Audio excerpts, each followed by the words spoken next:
हम अक्सर एक बात कहते हैं कि जो आज है वो कल नहीं और कल है वो परसों नहीं। परिवर्तन ये हमारा एक प्रकार से केवल निसर्ग में ही नहीं, तो परिवर्तन ये जीवन का एक यूनिवर्सल ट्रूथ है। आज जब मैं यहाँ आया हूँ तो पहली बार वर्टिकल फार्मिंग और उसमें भी सॉइल का उपयोग करके जो सॉइल इन्होंने डेवलप की है, जो लाई है, उसके अंदर में जो विशेष रूप से ग्रेडियंट है और उसका उपयोग करके जो हल्दी का उत्पादन किया है, उसकी जो मेडिसिन वैल्यू है, उसके आधार पर उसको बहुत बड़ा एक्सपोर्ट पोटेंशियल है। रुपीज़ में इसकी कीमत बहुत कम है, डॉलर में बहुत ज़्यादा है और पूरी दुनिया में उसकी डिमांड है। और इसलिए आज हमारे कृषि तंत्रज्ञान में काफ़ी परिवर्तन हो रहा है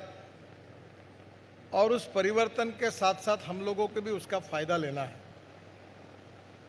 मैं बहुत बार एक बात कहता हूं कि innovation, entrepreneurship, science, technology, research, skill and successful practices, we name it as a knowledge and conversion of knowledge into wealth is the future for the country. हमारा जो कृषि विज्ञान है उसमें भी समय के साथ काफ़ी बदल हुआ है और ये बदल करते करते टेक्नोलॉजी इतनी बदली है कि विशेष रूप से मैं डॉक्टर प्रशांत झाड़े और डॉक्टर साईनाथ खडोले, इनको बहुत बहुत धन्यवाद दूंगा, इनको अभिनंदन करूंगा कि उन्होंने एग्रीकल्चर साइंस में ये जो वर्टिकल एग्रीकल्चर के साथ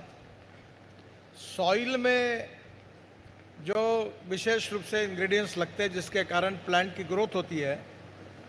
उस प्रकार की जो एनपीके वैल्यू हो, इंसेक्टिसाइड हो, इन सब बातों का संतुलित उपयोग करके ऐसी टेक्नोलॉजी तैयार की है कि जिसके कारण हमारा उत्पादन करोड़ों में हो सकता है और इसके लिए पहले कैपिटल इन्वेस्टमेंट लगती है। मैं भी एक साल से एक छोटे सा काम कर रहा हूँ कि वर्धा जिले में मैंने शुरू किया है, पोखरा करके स्कीम है और पोखरा स्कीम में इस प्रकार के ग्रीन हाउस के लिए अनुदान मिलता है, पर 90% अनुदान अगर मिलता है तो 10% वो किसान को डालना है, तो उसके पास वो भी नहीं है। अगर 1 करोड़ का इन्वेस्टमेंट करना है तो 10 लाख रुपए का, उसके पास 10,000 भी नहीं है। तो मैंने हमारे यहाँ, मैं जब मुंबई पुणे एक्सप्रेस हाईवे बना रहा था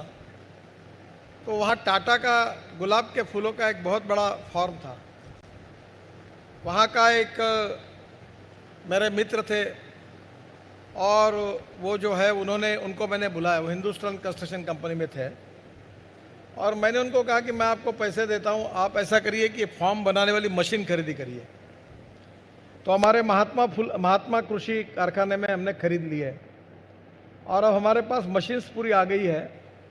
और हम उसको ये पूरे फॉर्म इसको हम बना सकते हैं। तो उसका जो प्रॉफिट था वो हमने किसानों को दिया और अब 100 फार्म की बैंकेबल केसेस हुई है, दिवे साहब और वो देख रहे हैं, और उसमें मैंने उनको कहा कि चाइनीज़ वेजिटेबल आप ग्रोथ करो। नागपुर में बड़े प्रमाण पर अब चाइनीज़ रेस्टोरेंट में वेजिटेबल लगते हैं, पर उससे भी अच्छा इन्होंने अच्छा रिसर्च किया है कि ये जो वर्टिकल फार्मिंग है इसमें हल्दी में किसमें ज़्यादा वैल्यू एडिशन होगा, किसकी एक्सपोर्ट वैल्यू है और किस प्रोसेसिंग से किसका फ़ायदा कितना हो सकता है, उसका इन्होंने अच्छा अध्ययन किया है।